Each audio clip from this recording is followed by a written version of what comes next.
Welcome back to Cowboys Reality Check. I'm Nick, and what you are about to hear is not hype. It is the beginning of something real.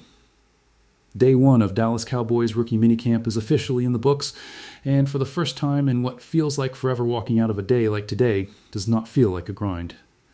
Through disappointment, it feels like the first breath of clean air after years of suffocation. They are all at the Star in Frisco. The new faces are in the building. The jerseys are assigned, the pads are on, and if what we witnessed today is any indication of the standard this organization intends to set going forward, then this defensive overhaul is not just a promise on paper anymore. It is starting to look like the real thing. But here is the thing before we even get to the players. If you want to understand what today meant, you have to understand the man running the defense. Because without Christian Parker, none of this works. Parker is a first-year defensive coordinator, and the weight of everything Dallas is building on that side of the ball sits directly on his shoulders.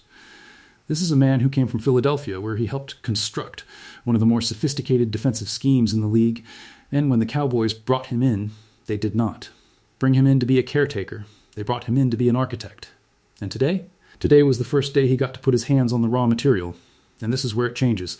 Parker was not standing on the sideline with a clipboard watching. He was on the field. Personally, working through individual drills with his players, getting his hands on the guys he drafted, and making sure that the concepts he has been installing in the meeting room are transferring to their bodies in real time. That is not something every coordinator does at rookie minicamp. That is a coordinator who understands that the difference between a player who hears something and a player who truly absorbs it is repetition with the coach present. Parker gets it. And the Cowboys are going to be better because of it.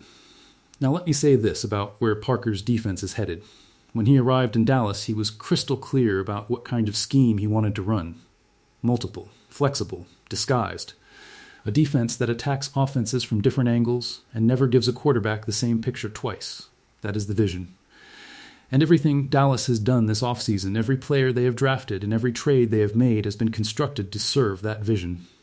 When you understand that day 1 of minicamp hits differently, because these are not just players arriving. These are puzzle pieces, and Parker already knows exactly where each one fits. Now let us talk about the most important piece. Caleb Downs, the 11th overall pick out of Ohio State, walked into the Star and immediately looked the part. Focused. Professional. Already locked in on learning the scheme. He described the first day as exactly what you want to hear from a top 15 pick. Fully immersed. Absorbing the system. Building a working relationship with his coordinator from the jump. Parker was equally effusive, calling Downs a player whose football intellect and instincts were constant on 3 years of college film. No drop-off ever. That is high praise from a coordinator who has been around elite defensive backs. But here is the thing. Downs is not coming in to play deep safety and collect stats. His primary role in Parker's defense is at nickel corner. That is the most cerebral position in a multiple scheme, and it requires a player who can process formations cover slot receivers support the run and rotate into coverage on the same play. Parker has also made clear Downs has the versatility to play safety as well. But do not get it twisted about the primary assignment, nickel. He is the anchor of what Parker is building in coverage, and the Cowboys drafted him because he cannot be limited. There is a lot to unpack, and none of it is filler. Rookie minicamp is not a place where you get live-action highlights. There are no pads out there, no full-speed collisions, and no game-changing plays you can screenshot and dissect. What you get are individual drills, positional walkthroughs, and first looks at guys in uniforms. Today was about evaluating movement communication and how quickly these young men absorb information. So when we talk about what we saw on day 1, we are talking about formation, not function. But even within those constraints there were things worth discussing at length, because this roster is loaded with players who are going to have genuine NFL roles from week 1 of. The 2026 season. The next player on the field today who you need to be talking about, and who deserves far more national attention than he is currently receiving, is Malachi Lawrence. Drafted 23rd overall out of the University of Central Florida after the Cowboys executed a trade down with the Philadelphia Eagles, Lawrence is a former outside linebacker, who was formally converted to defensive end at UCF, meaning he arrives in Dallas with experience in both roles. He is being developed within the Cowboys' primarily 3-4 defensive front as an edge rusher.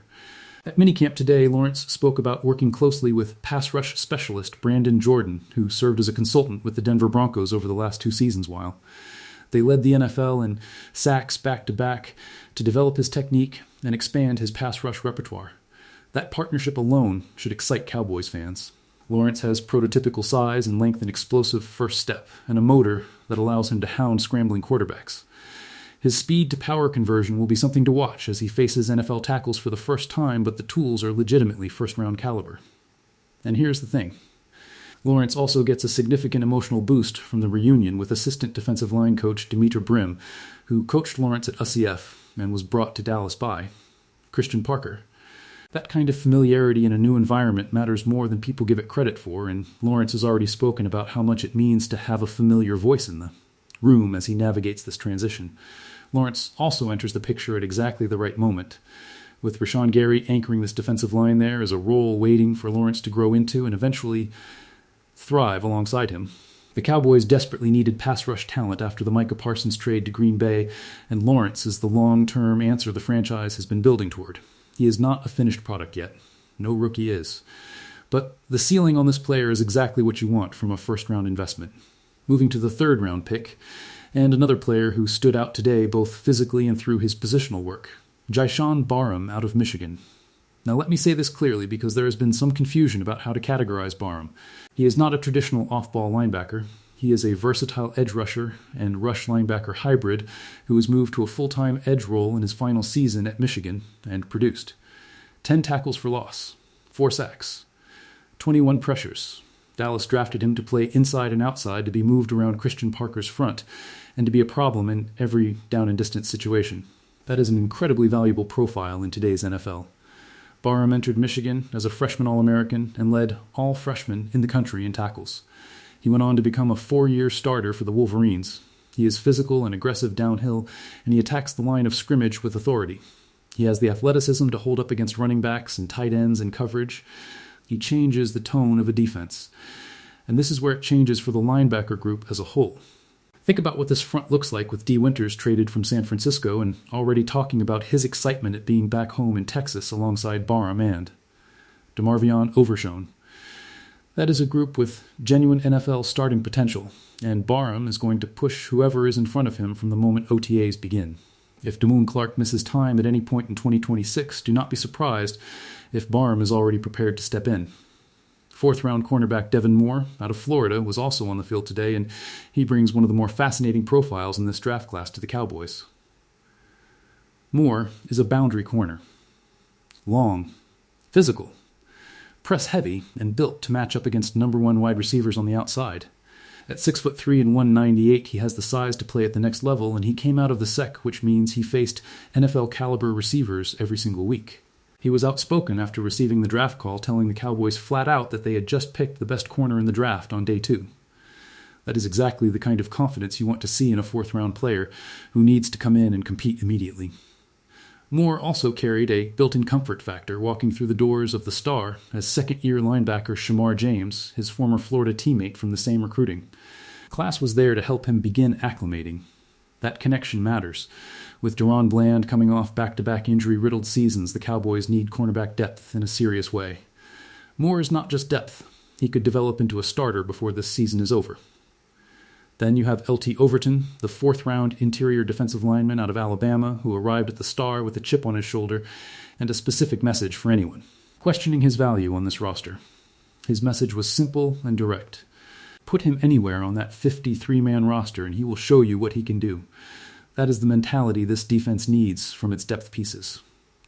Overton projects as a 3 technique in Dallas's front, which lines up directly with how Christian Parker wants to generate interior pressure in his scheme. He is not going to be the guy with 20 highlights a week at minicamp, but by the time training camp rolls around in Oxnard this summer, Overton is going to be turning heads on. The interior. His number at minicamp 99 harkens back to the days of former Cowboys defensive tackle Chris Canty, and while jersey numbers are ceremonial at this stage of the offseason, the legacy associated with that number is not lost on anyone paying attention. Fourth-round offensive tackle Drew Shelton out of Penn State is the lone offensive addition among the Cowboys' core draft picks, and he arrived at the Star full of genuine enthusiasm for the program and what it represents. His words about the history of the place and the excitement of meeting new teammates reflected someone who understands the weight of what it means to be a Dallas Cowboy even as a raw rookie. Shelton may see some work at guard as well during the offseason program, giving the coaching staff additional flexibility to determine where he fits best long-term. With the Cowboys' offensive line needing continued depth development behind their starters, Shelton is a developmental piece who could carve out a meaningful role sooner than people expect. Coincidentally, Shelton actually faced Caleb Downs in college, and he had plenty to say about just how instinctual and fast that guy is in the open field. The two of them are now on the same side. Good luck to the rest of the NFC East. Anthony Smith out of East Carolina was also present as the Cowboys' 7th-round wide receiver, and while a 7th-round wideout is always a long shot to make a regular season. Impact the Cowboys have developed late-round offensive players before, and Smith will get every opportunity to compete. Keep your eye on him when training camp opens. Now let us shift to the undrafted free agent class, because there are two names in particular that demand attention heading into OTAs and training camp. But here is the thing. People want to gloss over the UDFA class like it is an afterthought, and that is a mistake. The first name you need to know is tight end Michael Trigg out of Baylor. Nobody can quite explain how Michael Trigg went undrafted in the 2026 NFL Draft. He is 6'4" and 240 pounds, an elite athlete at the position who can win contested catch situations at will, and he put up career-high numbers in 2025. 50 receptions, 694 yards, 6 touchdowns. All of that on his way to earning All-American and All-Big 12 recognition. He should have heard his name called somewhere on day 3 of that draft, and the fact that he did not is either a red flag worth monitoring or a colossal gift to Dallas. Trigg has spoken publicly about his motivation since going undrafted, making clear that he intends to prove he belongs on an NFL roster. And this is where it changes. A player with his physical tools and production history who is playing with something to prove is one of the most dangerous things you can put on a practice field. Jake Ferguson is the starter at tight end, but if Trigg shows up in Oxnard and plays with the urgency he is currently carrying, he is going to make it very hard for this roster to move on without him. The second UDFA, who deserves real attention, is wide receiver Jordan Hudson from SMU. Hudson is a local product. SMU is not far from the star, and he showed the ability to compete against Power 4 competition, performing well against the likes of Miami and Clemson during his college career. The Cowboys have a long, proud tradition of finding undrafted wide receivers who carve out meaningful NFL roles, and Hudson's familiarity with Texas, his route-running foundation. From a legitimate program and the chip he carries as a prospect who went unselected, all add up to a player worth tracking throughout the summer. He is a long shot for a roster spot, but long shots who outwork everyone else on the field become long shots no more. The bigger picture of what day 1 of this minicamp represented cannot be understated. Now let me say this one more time clearly, because it needs to land. The defense that surrendered 30.1 points per game in 2025, the worst in the NFL, is gone. The personnel that enabled that disaster has been almost entirely replaced. In its place, this organization has drafted 2 first-round picks on the defensive side, added a third-round edge rusher and linebacker hybrid with a relentless motor, brought in a 4th-round press corner with starting ability, taken a versatile interior lineman out of Alabama, traded for D. Winters from San Francisco to fortify the linebacker group signed Rashawn Gary, and made a defensive coordinator hire in Christian Parker that signals a genuine commitment to building a high-level scheme rather than just plugging in a name. That is organizational change at scale. That is not a front office doing the minimum. That is a front office that looked at the wreckage of 2025 and decided to tear it down and rebuild it the right way. And this is where it changes. Brian Schottenheimer was out there today bouncing around the field, injecting energy and motivation into his players and coaches alike. Christian Parker was personally working through drills with his players, getting hands-on with the guys who are going to define his defense for the next several years. There are no highlights today. There are pictures and quotes and first impressions. But sometimes first impressions tell you everything you need to know. Caleb Downs looks and sounds like a difference maker. Malachi Lawrence is locked in on his development. Jaishawn Barham is ready to rush from wherever they line him up. Devin Moore is confident and built to play on the boundary. LT Overton is hungry. Michael Trigg is angry in the best possible way. And Brian Schottenheimer's Cowboys are building something. Day 1 of minicamp is done. OTAs begin June 1st. Mandatory minicamp runs June 16th through the 18th. And then it is Oxnard. Training camp. And the real evaluations begin. If you are not watching closely, you are going to miss it. Subscribe to Cowboys Reality Check, turn on your post notifications, and drop a comment below telling me which rookie outside of Caleb Downs you think is going to make the biggest impact on day one of the 2026 regular season. I want to hear your takes. This is just the beginning, and we are going to cover every single step of this journey together. I will see you in the next one. Let's ride.